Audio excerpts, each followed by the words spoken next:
Assalamualaikum warahmatullahi wabarakatuh. Perkenalkan, nama saya Enda Bagus Hardianto. Saya dari kelas Teknik Mesin 21 UBU. Saya di sini akan mempresentasikan paper yang telah kami buat, yaitu dengan judul analisis sambungan las dengan beban eksentris. Nah, di sini saya beranggotakan 3 orang, yaitu saya sendiri, Renda Bagus Ardianto, yang kedua Johan Ahmad, yang ketiga Dani Agustian. Di sini saya akan menjelaskan sambungan las dengan beban eksentris. Nah, jadi proses pengelasan memperkenalkan heterogenitas geometris dan struktural sambungan las. Heterogenitas struktural yang dihasilkan antara lain dari proses thermal dan atau logam las dapat menyebabkan heterogenitas sifat material di masing-masing zona las. Selain itu, proses pengelasan yang ditandai dengan kerapatan pengelasan yang tinggi menciptakan zona yang terkena panas yang sangat sempit atau kadang-kadang di bawah 0,2 mm, sehingga sulit untuk menentukan sifat material dari zona ini. Selain itu, perilaku non-linear dari hasil tegangan sejati versus regangan sejati dalam skala logaritmik membuat deskripsi matematis dari kurva tegangan regangan jadi sulit. Nah, dan juga pengelasan itu adalah salah satu teknik penyambungan logam dengan cara mencairkan sebagian logam induk dan logam pengisi dengan atau tanpa tekanan dan dengan atau tanpa logam penambah yang dihasilkan sambungan yang kontinu. Paduan titanium yang juga disatukan menggunakan metode non-konvensional, misalnya las laser, las ledakan, las adu gesekan. Nah, itu juga perlu untuk mengidentifikasi dan menentukan sifat bahan dari zona individu, ditandai dengan sifat material yang berbeda dari bahan induk.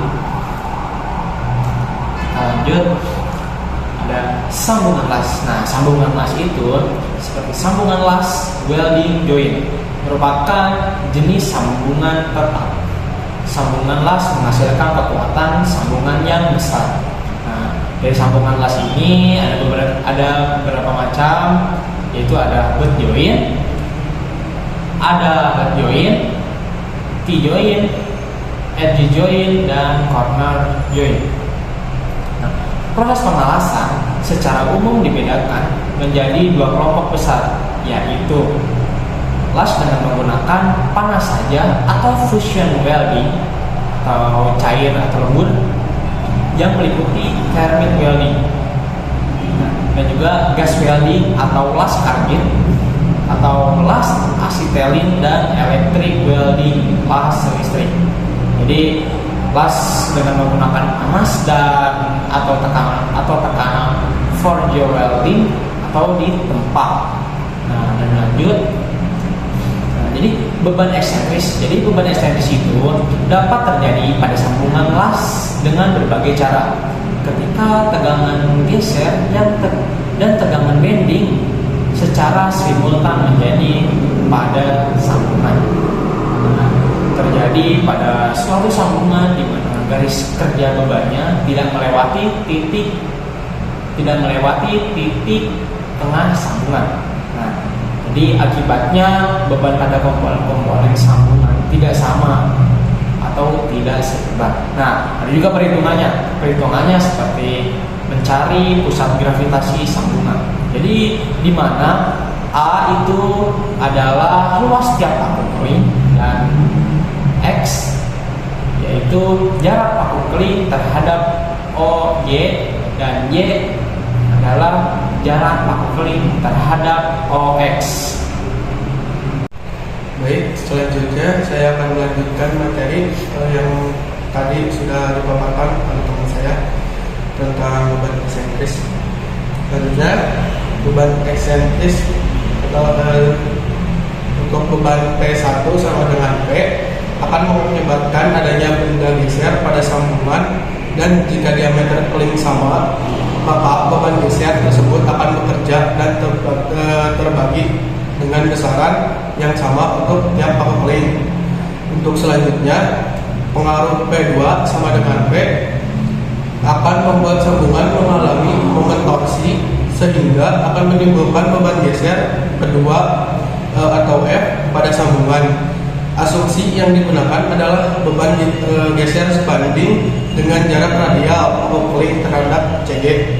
Selanjutnya, asumsi kedua adalah arah beban geser tegak lurus terhadap CG pusat paku keling. Untuk selanjutnya, kekuatan sambungan las, ketentuan umum untuk menghitung atau merencanakan kekuatan sambungan las. Di antaranya A. Beban dianggap terbagi merata pada seluruh kampung. B. Tegangan yang timbul dianggap juga merata pada penampung kampung yang paling bahaya, yakni pada penampung yang terkecil. Selanjutnya yang C.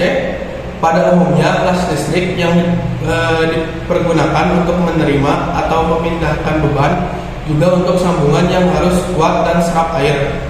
Sambungan las otogin kurang meyakinkan sebab suhu yang sukar dikontrol sehingga penetrasi pada logam induk kurang merata, dan juga struktur kampung lasnya kurang komplain.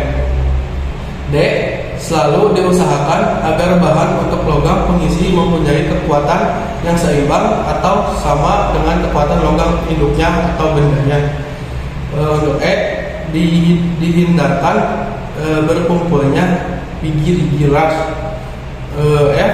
Dihidangkan adanya perubahan mendadak dari potongan. G. Pengelasan dalam kedudukan yang sulit agar dihindarkan. Untuk H. Mengambil ukuran dari bagian-bagian yang hendak disambungkan sebesar mungkin agar pengelasan menjadi sekecil mungkin. Selanjutnya, untuk kesimpulannya dari semua materi, berdasarkan hasil dari disimpulkan bahwa jenis sambungan sangat berpengaruh terhadap kekuatan sambungan pengelasan. Jenis sambungan tetap di mana sambungan las menghasilkan kekuatan sambungan yang besar, yang berarti sambungan las serta tipe sambungan las ada lap joint atau fillet joint, board joint. Prinsip metode pengelasan yaitu terdiri dari gas welding, corrugated welding, electric welding. Sekian presentasi dari kami. Terima kasih. Wassalamualaikum warahmatullahi wabarakatuh.